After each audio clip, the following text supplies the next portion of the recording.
ఆఫీస్‌కి బయలుదేరుతున్న గగన్ దగ్గరికి శారద వెళ్తూ ఉంటుంది. ఇక గగన్ దగ్గరికి వెళ్ళడంతో గగన్ అడుగుతుంటాడు, "చెప్పమ్మా" అని. "భూమికి పెళ్లి సెటిల్ అయింది" అని శారద అంటుంది. గగన్ ఇక మౌనంగా వింటూ ఉంటాడు. "ఎవరితో సెటిల్ అయిందని అడగవా గగన్" అని శారద బాధపడుతూ అడుగుతూ ఉంటుంది. "చెప్పమ్మా" అని గగన్ అడుగుతాడు. "భూమికి మ్యారేజ్ సెటిల్ అయింది, ఎవరితోనో కాదు, చరణ్‌తో" అని శారద అనటంతో గగన్ అయితే అది విని షాక్ అవుతాడు.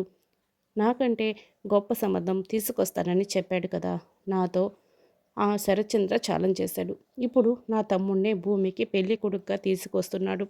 నా తమ్ముడినే పెళ్లి కొడుకుగా ఫిక్స్ చేసినప్పుడు యాక్చువల్లీ ఇది గొప్ప సంబంధం కాదని నేను చెప్పలేను కదా! అని గగన్ చెప్తాడు. భూమికి కూడా ఇదే కావాలి. యాక్చువల్లీ భూమికి తన భర్త, తన నాన్న ఇద్దరూ ఒకే దగ్గర ఉండాలి. రోజు వాళ్ళని చూసుకుంటూ ఉండాలి. భూమికి కావాల్సింది ఇదే కదమ్మా! కాబట్టే జస్ట్ లీవ్ ఇట్. ఇప్పుడు భూమి చాలా సంతోషంగా ఉంటుంది. ఎందుకంటే ఇద్దరు తన కళ్ళ ముందరే రోజూ ఉంటారు. రోజూ చూసుకుంటూ ఉండొచ్చు కదా! లీవ్ ఇట్ అమ్మా, లీవ్ ఇట్ అని గగన్ ఒకవైపు బాధపడుతూ మరి పైకి మాత్రం శారదతో నవ్వుతూ మాట్లాడి ఆఫీస్‌కి బయలుదేరుతాడు. మరోవైపు భూమికి, చెల్లికి పెళ్లి అని తెలుసుకున్న భూమి పెళ్లి చూపుల్లో కూడా కూర్చొని ఉంటుంది.